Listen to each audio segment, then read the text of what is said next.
So you wake up in the middle of the night with your heart racing. What could that be?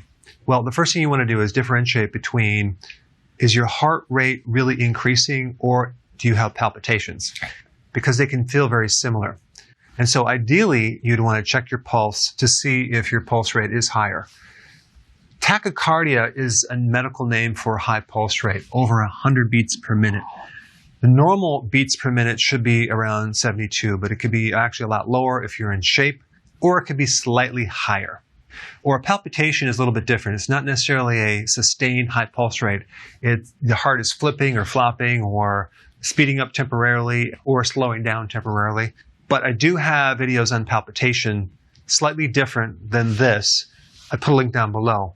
But we want to talk about if you're all of a sudden waking up in the middle of the night with a high pulse rate, what's going on? Let's take a look at all the potential causes of tachycardia. Well, alcohol will do it. Too much sugar will do it because sugar depletes potassium.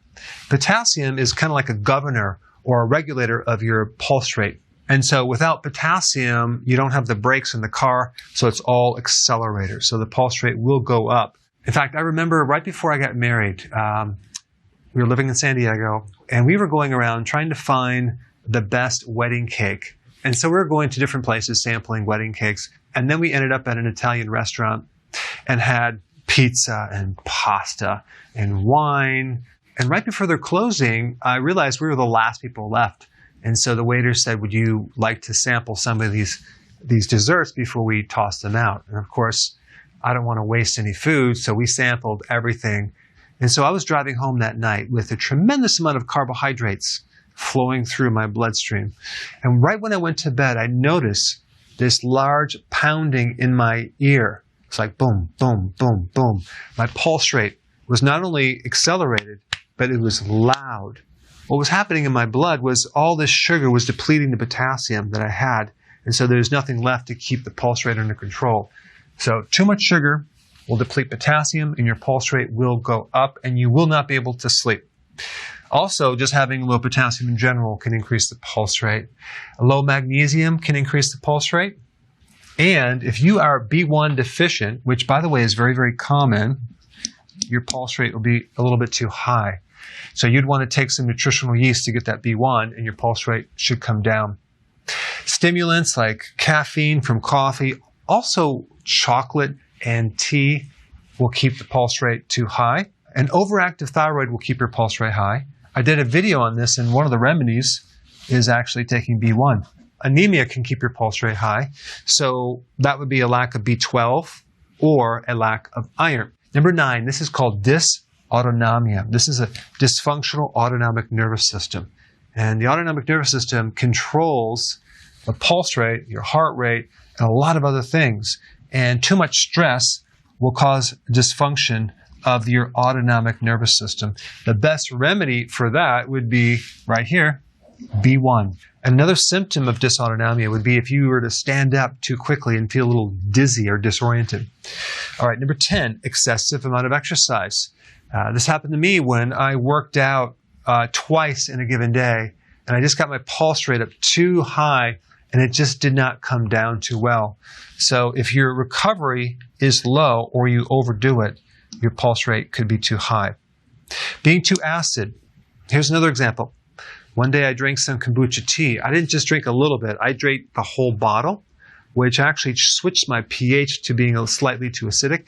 And my pulse rate was just way too high, and I couldn't sleep that night. So too much acid will increase your pulse rate, and it affects your breathing as well. All right, number 12, if your blood sugars are too high or too low, your pulse rate can go too high.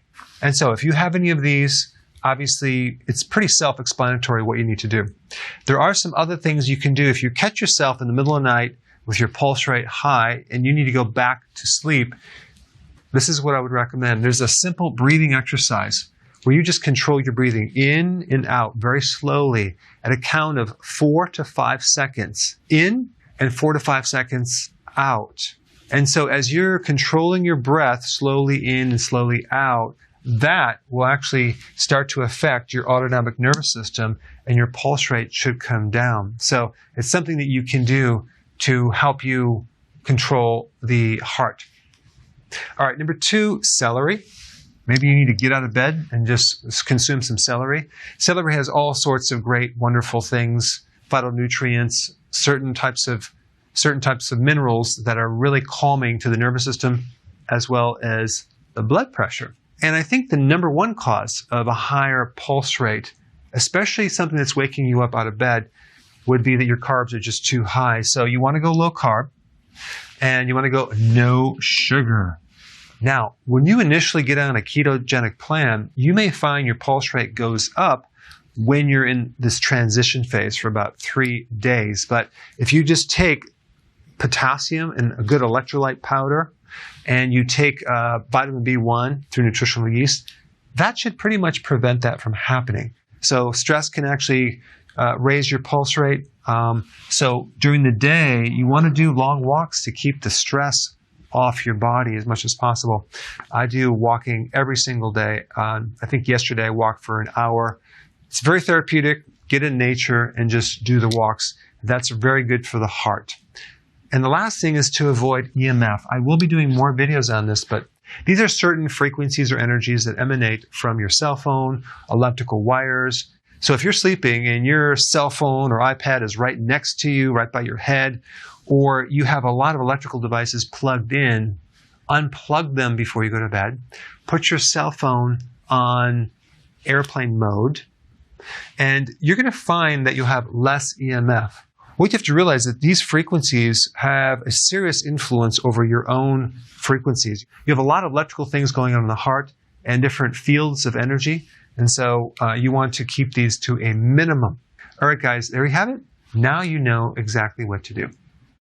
Before you go, if you have a question about a product, or you're new to keto and you want to know how to begin keto, or you're on keto and you need a debug because it's not going as smooth, I have a keto consultant standing by to help you. This is just for the people in the US. Hopefully in the future we'll be able to answer everyone's call, but I put the number down below so you can call and get some help.